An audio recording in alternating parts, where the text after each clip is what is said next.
What if I told you the one man made $100,000 every single day for over a decade?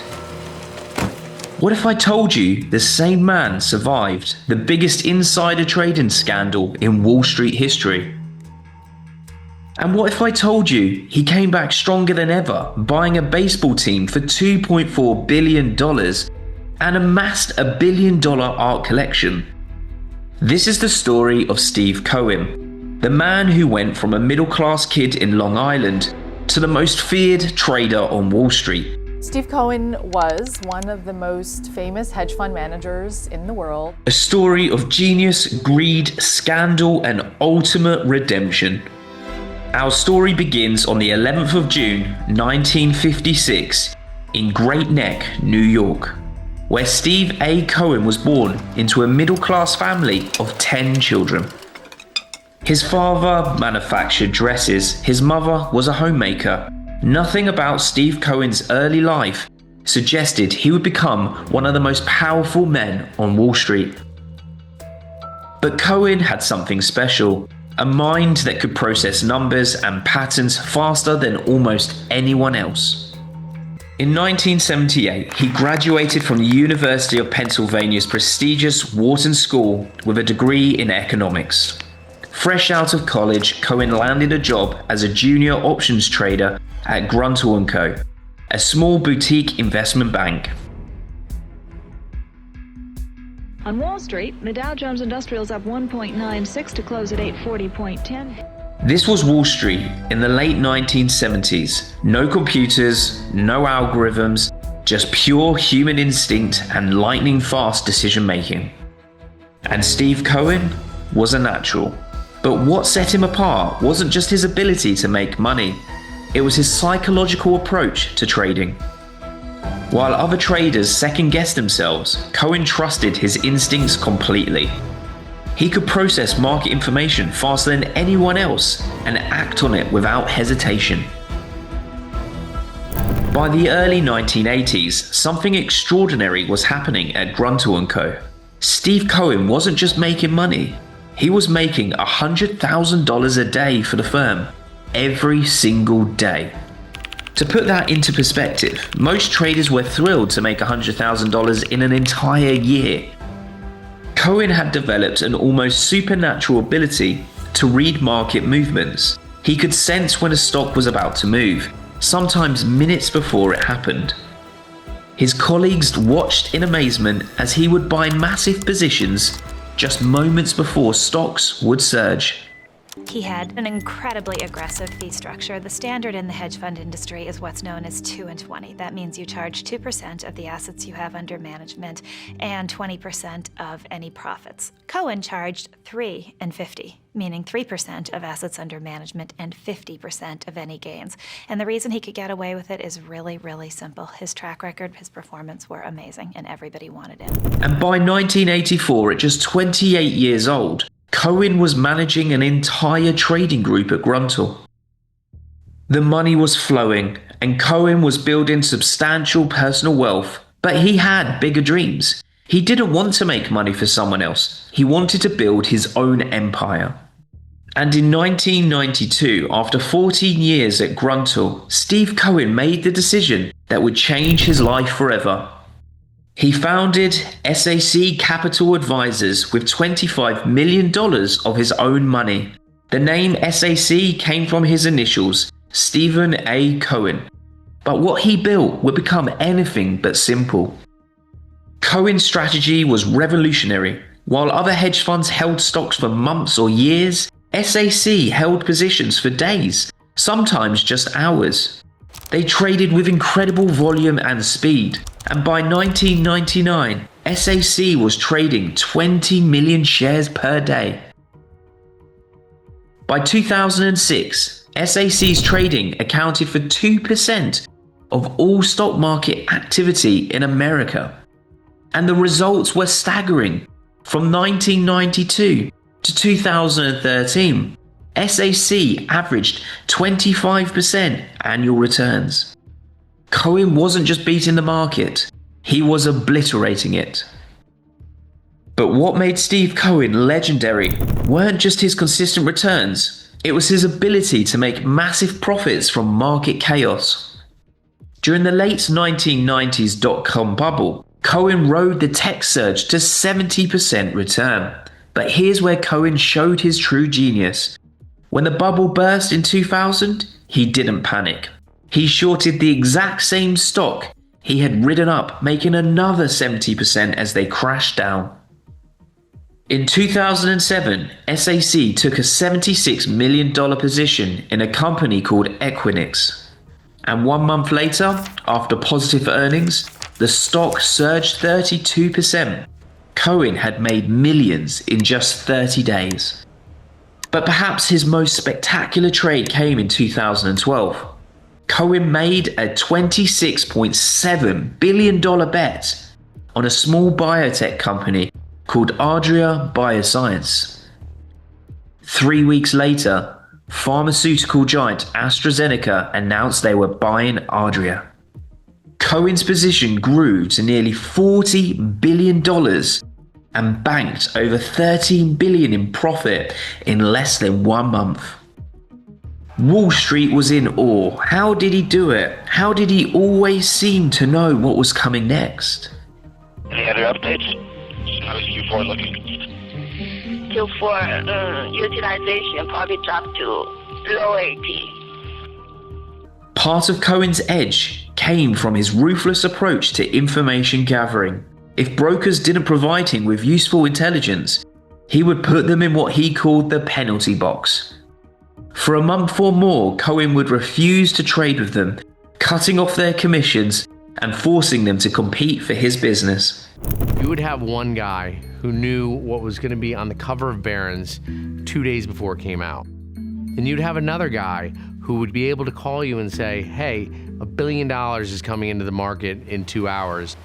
And you might go visit a friend in the Cape and find out that his father is a doctor.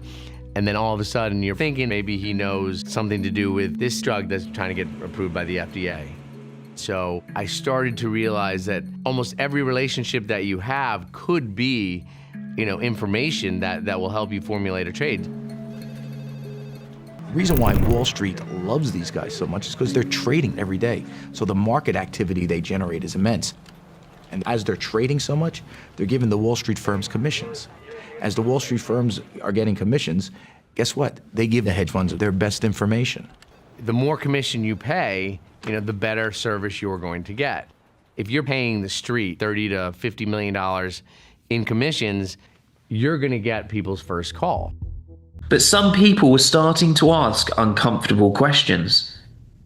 The trade that would ultimately bring down Steve Cohen's empire began in 2008, during the height of the financial crisis. SAC Capital had accumulated a massive $700 million position in 2 pharmaceutical companies, Ellen and Wyeth. Wyeth is writing up its latest prescription for investors. We actually have 6 projects now in Alzheimer's disease, 2 of which are in clinical trials. And collaborate with Elon on those. And you're collaborating with Elon, right? Several analysts and traders who felt very bearish on Elon and Wyeth. And they could not understand why Martoma and Cohen were building up these pretty substantial unhedged positions. And Cohen would say, well, Martoma knows a lot about this. These companies were jointly developing what they hoped would be a breakthrough drug for Alzheimer's disease. Managing this position was a young portfolio manager named Matthew Martoma. Martoma had cultivated relationships with doctors involved in the clinical trials through expert networking firms. For months, these doctors had been feeding Martoma inside information about how the trials were progressing. Early reports were positive, and SAC kept buying more and more stock. Martoma told Cohen that he had the greatest conviction in the stock, and Cohen said, he's my guy, and they stayed long the stock. But then, in July 2008, everything changed. One of Martoma's doctor's contacts discovered that the Alzheimer's drug was actually making patients worse. The doctor immediately called Martoma with the devastating news. And within days, the SAC had liquidated nearly all of their $750 million position. The next day, SAC started to aggressively unwind its large positions in Elon and Wyeth, and in fact ended up going short those two stocks to make a bet against them. Elon PLC tumbling $14.12, that's a 42% drop. The announcement came out, the results were very negative, and both Elon and Wyeth dropped in value. So, according to the government, SAC ends up making an estimated $275 million based on inside information. It was the perfect trade, but too perfect. In 2009, the Securities and Exchange Commission began investigating suspicious trading patterns at SAC Capital. The Ellen and Wyeth trades had raised red flags. How could SAC have known to sell just days before the devastating announcement? The FBI joined the investigation, and slowly they began to uncover a web of insider trading that went to the very heart of SAC Capital. One by one, SAC employees were arrested and charged with insider trading. Both Don Longwheel and Noah Freeman had worked at SAC, and they both ended up pleading guilty after the government caught them on tape. Two former SAC portfolio managers were named yesterday. Prosecutors alleging what many have speculated for years, insider trading at Steven Cohen's SAC Capital.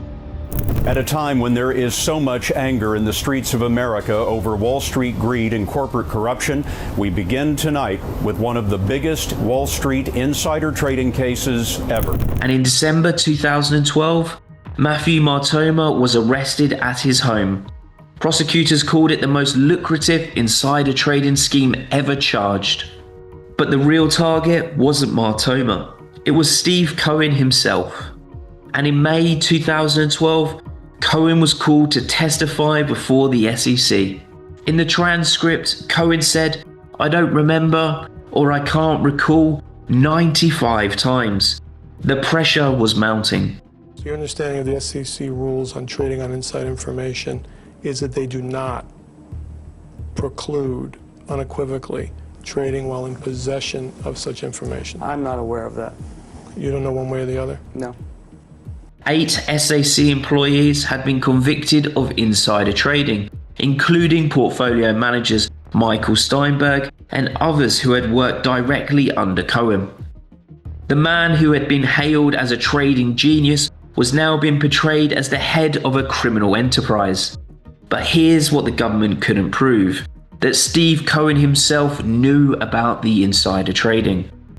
On the 4th of November 2013, SAC Capital advisors pleaded guilty to insider trading charges. The firm agreed to pay $1.8 billion in fines and penalties. Clients fled. The fund that had once managed $16 billion was forced to return investor money. SAC Capital, one of the most successful hedge funds in history, was effectively shut down. Matthew Martoma was convicted and sentenced to 9 years in prison, but Steve Cohen himself was never criminally charged. In 2016, he settled with the SEC without admitting wrongdoing.